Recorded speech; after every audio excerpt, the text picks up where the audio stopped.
بے کشمہ میں ہدیہ درود و سلام کرنے کے بعد دعا ہے اللہ تعالیٰ کلمۃ الحق جاری فرمائے اور اللہ رب العزت سن پر سمجھنے کی عمل کرنے کی اور قرآن و سنت کے مطابق عقیدہ و نظریہ رکھنے کی توفیق نصیب فرمائے۔ پچھلے درس میں ہم واجبات نماز دوسرے تیسرا درس ہے تقریباً نماز کے واجبات پر ہمیں گفتگو کرتے ہوئے، تو آج جو باقی ماندہ واجبات ہیں کہ نماز کے اندر کون کون سی چیزیں واجب ہیں، تو پچھلی مرتبہ یہاں تک ہم نے پڑھ لیا تھا کہ وتر کے اندر دعائے قنوت کا پڑھنا یہ واجب ہے۔ اس سے اگلا جو واجب ہے وہ ہے عیدین کی 6 تکبیر، یہ نماز کے اندر کیا ہیں واجب ہے۔ عیدین کی نماز عید الفطر، عید الاضحیٰ، پہلی رکعت میں 3 تکبیریں ہوتی ہیں اور دوسری رکعت میں 3 تکبیریں جو اضافی کہی جاتی ہیں ان کو زائد تکبیریں بھی کہا جاتا ہے، اضافی تکبیریں بھی کہا جاتا ہے، اور یہ شریعت کے لحاظ سے ان کا حکم واجب کا ہے، یعنی کہ یہ تکبیریں کہنا واجب ہے۔ اچھا، اس سے اگلا واجب ہے عیدین میں دوسری رکعت کی تکبیر رکوع اور اس کے لیے اللہ اکبر، لفظ اللہ اکبر کہنا۔ جب ہم دوسری رکعت میں ہوتے ہیں، دوسری رکعت میں عیدین کی، چاہے عید الاضحیٰ ہو یا عید الفطر ہو، اس میں جب دوسری رکعت میں ہم ہوتے ہیں تو رکوع میں جاتے وقت جو تکبیر کہی جاتی ہے، ویسے تو یہ واجب نہیں ہے، لیکن رکوع میں جاتے ہوئے عیدین کی دوسری رکعت کی رکوع میں جاتے ہوئے جب ہم کہتے ہیں اللہ اکبر، تو یہ تکبیر بھی واجب ہے اور اس کے اندر لفظ اللہ اکبر کہنا یہ بھی واجب ہے۔ جہری نماز میں امام کو جہر سے قرات کرنا اور غیر جہری میں آہستہ، مطلب یہ ہے کہ جو نمازیں جہری ہیں، مثلا صبح کی نماز، عشاء کی نماز اور مغرب کی نماز، ان کے اندر اونچی آواز سے قرات کرنا واجب ہے، اور جو سری نمازیں ہیں جیسا کہ ظہر اور عصر، ان کے اندر سری طور پر قرات کرنا، یعنی کہ آہستہ قرات کرنا، یہ امام کے لیے واجب ہے۔ یہ امام کے لیے 2 واجب ذکر کیے گئے ہیں کہ جو جہری نمازیں ہوں گی ان کے لیے امام جہرن قرات کرے گا، اور جو سرن نمازیں ہیں ان میں دل میں جو ہے قرات تھوڑی آواز سے کرے گا، اونچی آواز سے قرات نہیں کرے گا۔ اسی سے اس مسئلے کا پتہ لگایا جا سکتا ہے کہ عام طور پر یہ مسئلہ پوچھا جاتا ہے کہ ہمارے امام صاحب نے مغرب کی نماز میں قرات اونچی کرنی تھی، لیکن وہ تو پوری رکعت میں انہوں نے اونچی قرات نہیں کی، صرف اندر ہی اندر قرات کرتے رہے، آہستہ آہستہ اونچی آواز میں قرات نہیں کی، تو اس کے لیے کیا ہوگا ہے؟ تو اس کے لیے یہی قاعدہ دیا ہے کہ جس نماز میں اونچی قرات کرنی تھی، اگر چھوٹی قرات کرتی ہے، آہستہ آواز میں کرتی یا آہستہ والی نماز میں اونچی قرات کرتی، دونوں سے سجدہ سہو لازم آ جاتا ہے۔ امام اگر مغرب کی نماز میں مثلا آہستہ قرات کرے گا تو سجدہ سہو کرنا پڑے گا، اور بھول کر ظہر کی نماز میں یا عصر کی نماز پڑھاتے ہوئے اگر بھول کر اونچی آواز میں اگر قرات اس نے کر دی، اس پر بھی سجدہ سہو واجب ہو جائے گا۔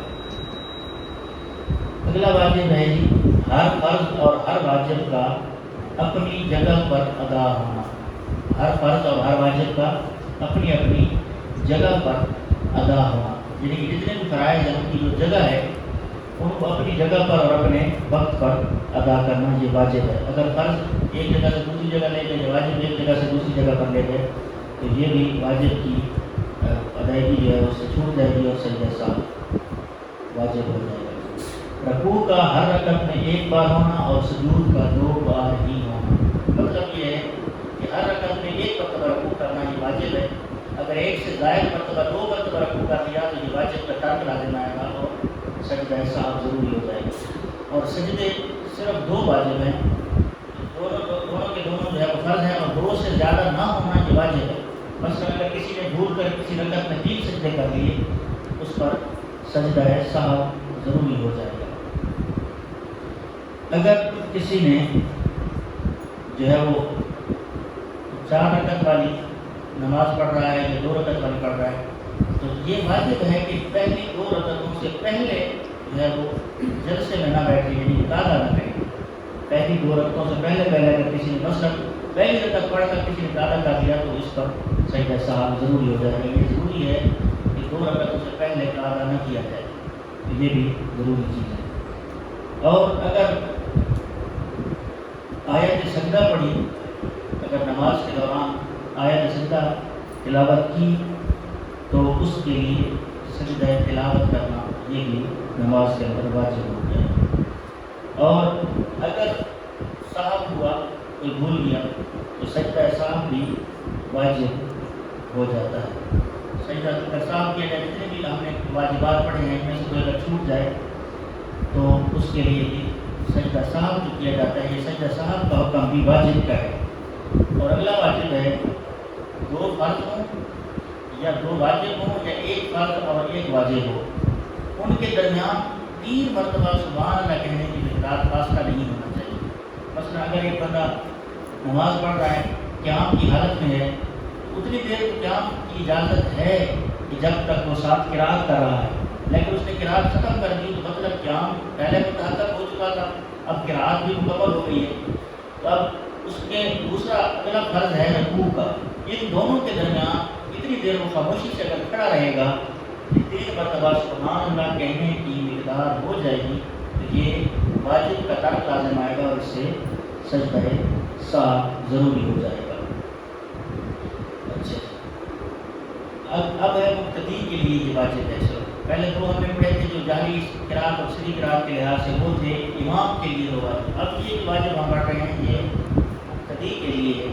مقتدی کے لیے یہ کون سا واجب ہے کہ چاہے امام اونچی آواز سے قرات کر رہا ہو یا امام چھوٹی آواز میں قرات کر رہا ہو، یعنی کہ سری قرات کر رہا ہو یا جہری قرات کر رہا ہو، تو مقتدی کا پیچھے خاموش رہنا یہ واجب ہے۔ مقتدی کا قرآن مجید کی تلاوت جب امام صاحب کر رہے ہیں، چاہے وہ ایسی نماز ہے جن کا اونچی آواز میں ذکر کیا جاتا ہے، اونچی آواز میں تلاوت کی جاتی ہے یا تھوڑی آواز میں تلاوت کی جاتی ہے، دونوں جہری نمازیں ہوں یا سری نمازیں ہوں، دونوں کے اندر مقتدی کا خاموش رہنا یہ جو ہے وہ واجب ہے۔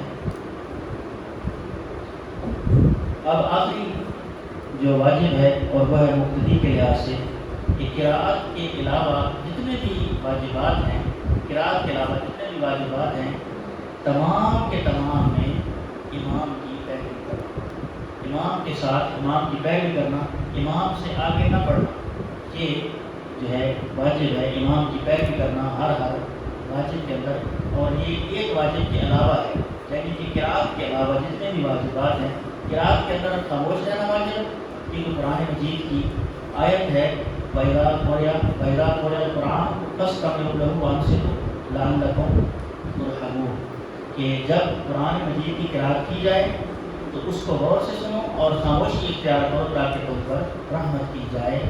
اس آیت کریمہ کے شان نزول میں جو صحیح حدیث کے اندر روایت ہے، صحابہ کرام فرماتے ہیں قَانُوا يُقْرَؤُونَ خَلْفَ الْإِمَامِ فَنَزَلَتْ، لوگ جب امام قرات کر رہا ہوتا تو سرکار کے زمانے میں لوگ بھی پیچھے قرات کرنا شروع کر دیتے، تو یہ آیت نازل ہوئی۔ اللہ تعالیٰ فرماتا ہے کہ جب قرآن مجید کی تلاوت ہو رہی ہو، قرآن مجید کی قرات ہو رہی ہو تو غور سے سنو اور خاموش رہو تاکہ تم پر رحمت کی جائے۔ تو یہ قرآن مجید کی آیت سے یہ ثابت ہے کہ قرات جو ہے وہ اگرچہ فرض ہے لیکن مقتدی کے لیے قرات ترک کرنا یہ واجب ہے۔ امام کی قرات فقراءۃ الامام لہو قرات، امام کی قرات مقتدی کی قرات ہو جائے گی۔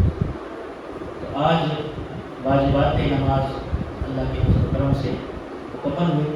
ہم نے نماز کی شرائط پڑھی ہیں، نماز کے فرائض پڑھ لیے اور نماز کے واجبات پڑھ لیے ہیں۔ اگلے درس میں انشاءاللہ بشرط صحت و زندگی نماز کا مکمل طریقہ بیان کیا جائے گا۔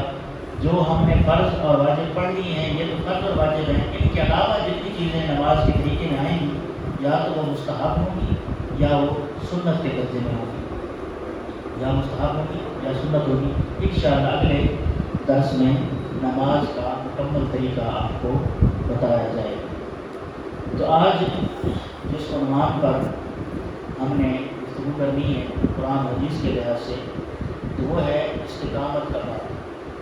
استقامت کہ اللہ تعالیٰ کی اطاعت میں اور دین مصطفیٰ صلی اللہ علیہ وآلہ وسلم پر انسان ہمیشہ کے لیے پابندی اختیار کرے، کیونکہ اللہ تبارک و تعالیٰ نے قرآن مجید میں ارشاد فرمایا فاستقم کما امرت، کہ اللہ کی طرف سے جس طرح تجھے حکم دیا گیا اسی طرح اللہ کے دین پر استقامت اختیار کرو، اللہ کے دین پر استقامت اختیار کرو۔ اور دوسری آیت کریمہ کے اندر جو 3 آیتیں ہیں مسلسل سورۃ فصلت کی آیت نمبر 30، 31 اور 32، تو یہ آیات کریمہ اس بندے کا انعام بتاتی ہیں جو اللہ کے دین پر استقامت اختیار کرتا ہے اور اپنی زندگی ساری کی ساری اللہ کی اطاعت اور اللہ کے دین پر استقامت کے ساتھ گزارتا ہے۔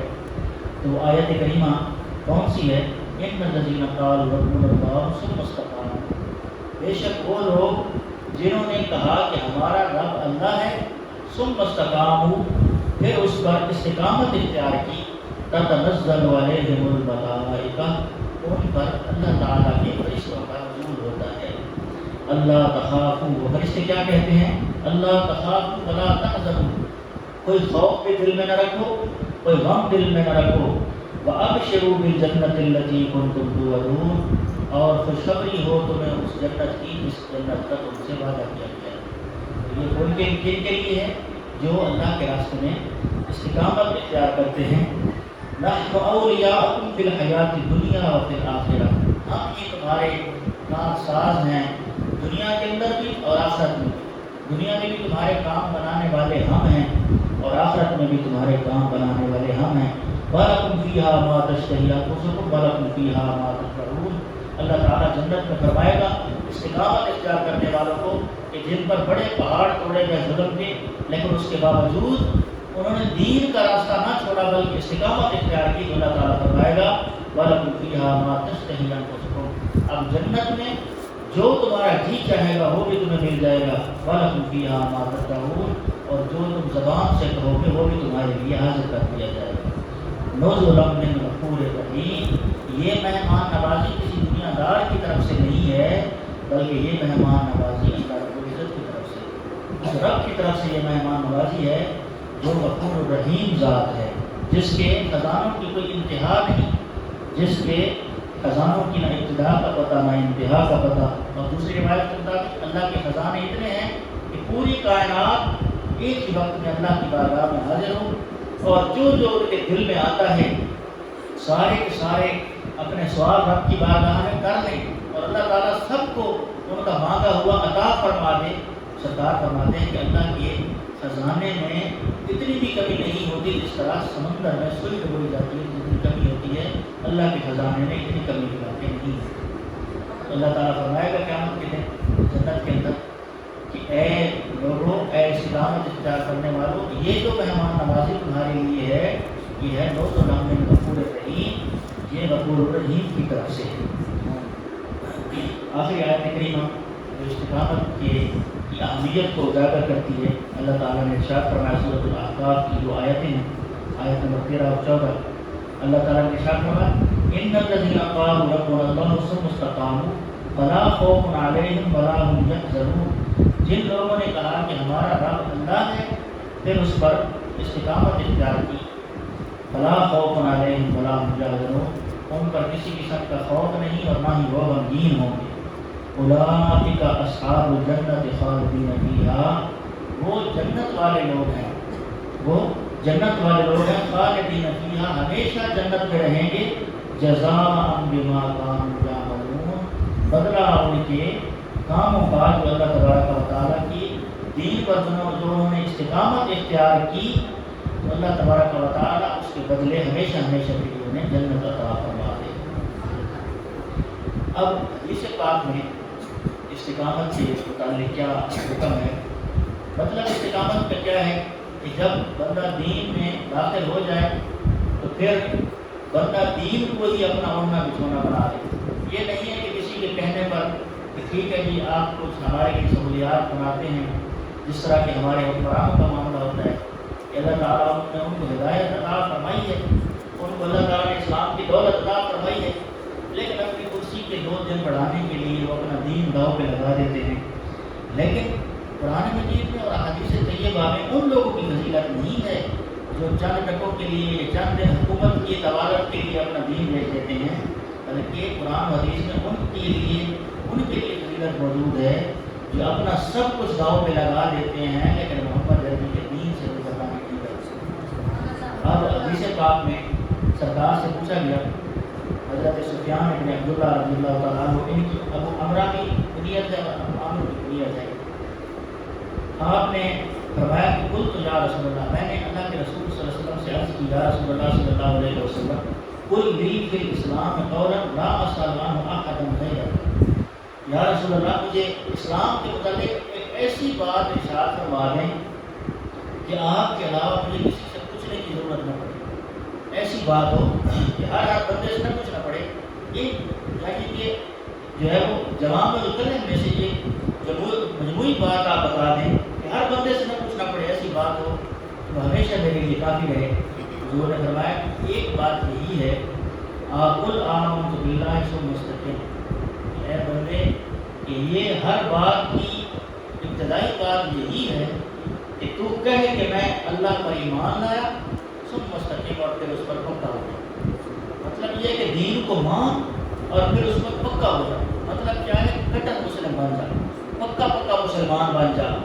ہزاروں آندیاں ہزاروں طوفان آئیں تمہارے قدم نہ ٹکرانے پائیں، بلکہ تمہیں اسلام سے ہٹانے کی کوشش کرے تم اسلام میں مزید پختہ ہو جاؤ. تو یہ استقامت اگر اختیار کرو گے اور اتنا پکا تمہارے دل میں دین واسط ہو جائے گا تو پھر تمہیں کسی سے مسئلے پوچھنے کی ضرورت نہیں پڑے گی. مسئلہ یہی ہے سب سے بڑا کہ دین میں پکا ہو جائے گا. دین کو میں نہیں چھوڑوں گا، میرے پاس علم ہے یا نہیں، میرے پاس اور فضیلتیں ہیں یا نہیں، میرے گناہ گار ہونے میں کوئی شک نہیں ہوگا. لیکن بندے کو یہ یقین ضرور ہونا چاہیے کہ میں جو بھی ہوں لیکن اپنے رب کے دین سے میں کوتاہی نہیں کروں گا. مجھے بہت آ سکتی ہے لیکن میں اپنے رب کے دین سے پھر نہیں سکتا.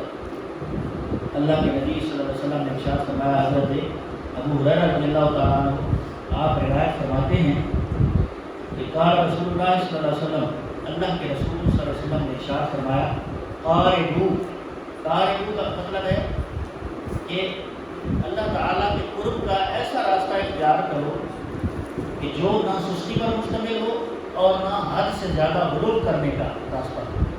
مطلب یہ ہے کہ درمیانہ راستہ اختیار کرو، اللہ کے قرب کا درمیانہ راستہ اختیار کرو. اس کی مختصر تشریح میں عرض کر دیتا ہوں، لمبی تشریح اس نقل میں ہو نہیں سکتی.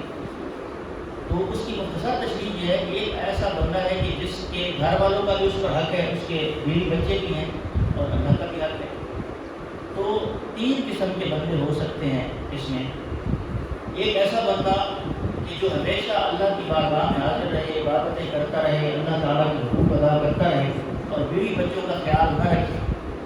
تو یہ ہو گیا غلو کا راستہ، کہ اللہ کے راستے میں اپنے حق سے بھی بڑھ گیا اور اپنے جو ان کے حق والے ہیں ان کا حق بھی ادا نہیں کیا. یہ بھی غلط راستہ ہے. اور ایک ایسا بندہ ہے کہ جو بیوی بچوں کی دیکھ بھال میں اتنا مستغرق اور غرق ہو گیا کہ اس کو اللہ کا راستہ بھول گیا، وہ سستی کا شکار ہو گیا. تو یہ بھی راستہ غلط ہے. تو درمیانہ راستہ کیا ہے؟ درمیانہ راستہ وہ ہے جو عین اسلام کے مطابق راستہ ہے. وہ یہ راستہ ہے کہ اپنے بیوی بچوں کو بھی حقوق ادا کرو اور اپنے رب کو راضی کرنے کا بھی ہمیشہ کے لیے سامان کرو. اللہ کے نبی صلی اللہ علیہ وسلم نے یہ راستہ ہمیں فرمایا، قاربو، اللہ کے قرب کا وہ راستہ اختیار کرو جو تقصیر سے بھی پاک ہو اور جو غلو سے بھی پاک ہو، جس میں اللہ کے راستے میں سستی بھی نہ ہو اور اپنی حد سے بھی نہ بڑھ جاؤ. جن لوگوں کو اللہ تعالیٰ نے تمہارے بس میں کیا ہے ان کا بھی خیال رکھو اور اللہ تعالیٰ کے حقوق کا بھی خیال رکھو. یہ اس موضوع سے جو گھر کے بات کی، اس لیے میں نے سمجھا ریزرویشن کر کے اللہ کے قرب کا درمیانہ راستہ اختیار کرنا چاہیے. اور اس کے لیے اللہ تعالیٰ نے دنیا میں ہمارے لیے رول ماڈل بھیجے ہیں. اللہ کے نبی کی شکل میں، اللہ کے نبی کے صحابہ اولیاء کی شکل میں. اللہ تعالیٰ فرماتا ہے واتبع سبیل من اناب الیہ.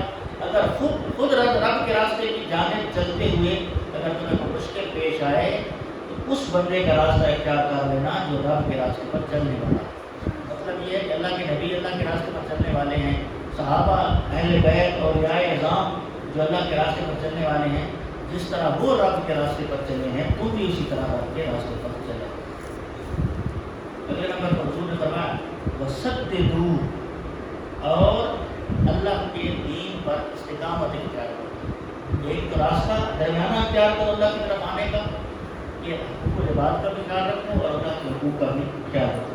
اور دوسرے نمبر پر کیا ہے کہ دین کو چھوڑنا نہیں ہے، استقامت وسددو، اور اللہ کے دین پر استقامت اختیار کرو۔